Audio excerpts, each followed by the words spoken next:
travail, c'était en 2009. On a eu une résidence Culture France avec le Conseil des arts et des lettres du Québec. On est parti à Montréal pour la création de celle-ci. En fait, on a voulu partir vraiment de recherche visuelle pour aller vers le plateau. Enfin, comme c'était un processus, c'était intéressant. Après, c'est la notion d'écriture qui m'intéressait aussi, de savoir comment on écrit de nos jours. Parce qu'il y a des choses qui se décalent maintenant, et que tout le monde a accès au numérique et que tu vas sur YouTube, n'importe quoi, je sais que je vois plein de vidéos, des fois même, tu vois, des artistes qui sont finalement des gens de tous les jours, du quotidien, non mais qui créent des choses, et après c'est comment tu t'appropries finalement ton environnement quotidien et que t'en fais une écriture, après je dirais pas une œuvre d'art, mais en tout cas il y a une dimension artistique qui vous intéresse, plus aussi par rapport à l'univers qu'on peut avoir, où finalement la narration, t'adaptes un texte, il y a toujours un moment donné où finalement tu voudrais réduire les choses même au niveau du temps, que ce soit plus dynamique, tu vois, et tu es confronté à la narration et à respecter finalement une norme, t'as une limite, et que ça, on avait envie de s'en libérer. Et qu'on avait 6 mois de résidence, et du coup, c'était vraiment l'endroit où, à un moment donné, on pouvait inverser le processus et puis puiser dans nos fantasmes, notre fantaisie, notre amusement. Je pense que c'est tout simplement pas de sérénité, on va dire, et on est enfermé, mais dans le bon sens du terme. C'est-à-dire qu'il n'y a pas de parasitage, finalement j'ai envie de dire, même quand tu fais un travail artistique, il y a une espèce de transe, de tunnel dans lequel tu t'engouffres, et que des fois, si tu es à Paris par exemple, tu es toujours parasité par le transport en commun, par toutes ces choses-là extérieures, et qu'à la Chartreuse, tu es enfermé, mais dans le bon sens, vraiment dans le bon sens. C'est hyper important en période de création, ça. C'est un luxe, parce que tu as une espèce de concentration dans la continuité, c'est-à-dire que tu n'es pas du tout pollué par l'extérieur. Nous, on a du mal à travailler à Paris.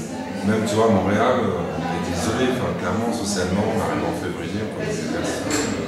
On avait un studio aussi. On n'avait pas de voisins, on avait une maison au milieu d'un jardin en face de Montréal, un truc d'état. On voyait personne, quoi. Les gens ne sortent pas l'hiver, ils vont chez des amis, dîner. Voilà, c'est-à-dire que ça aussi, ça a beaucoup joué, je pense, sur la création des personnages, des figures. Et puis,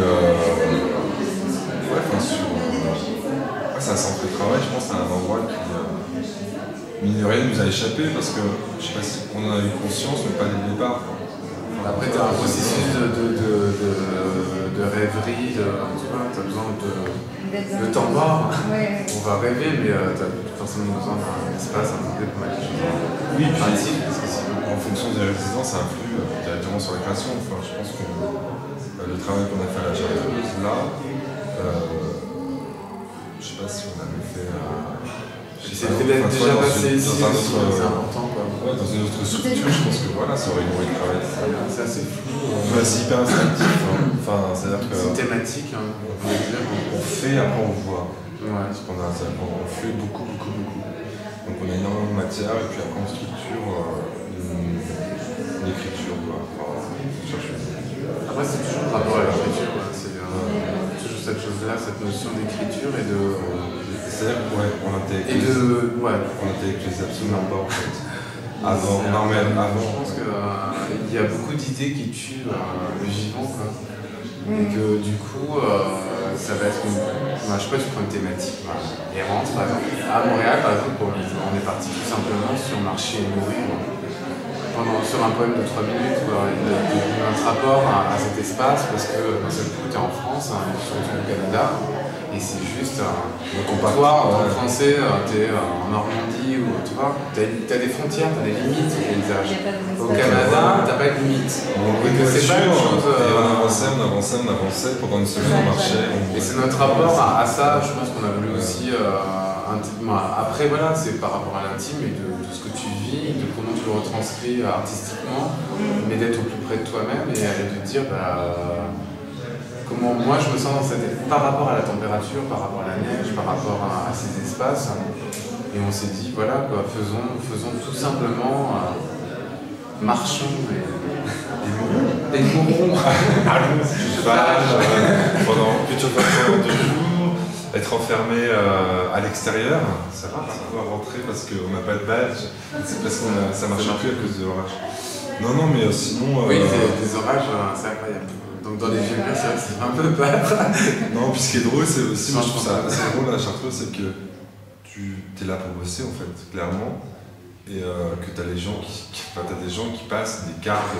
Ça me rappelle il y a 2 ans, les cartes de touristes asiatiques.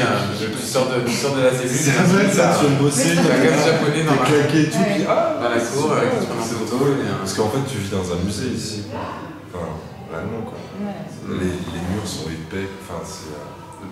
Voilà, t'es dans une cellule, c'est drôle quoi. Et puis t'as les vestiges aussi de l'architecture, du fonctionnement du cloître. Là par exemple, ça fait un peu flipper. On vit dans le cimetière. Dans quoi ils étaient. On est dans le cimetière en ce moment. Le cloître là-bas, c'est le cimetière. Voilà. Tu dis que t'as des moines qui sont enterrés sur tes. Mais c'est drôle. Enfin, c'est drôle dans nostalgie. Non, mais il y a un décalage qui est assez intéressant.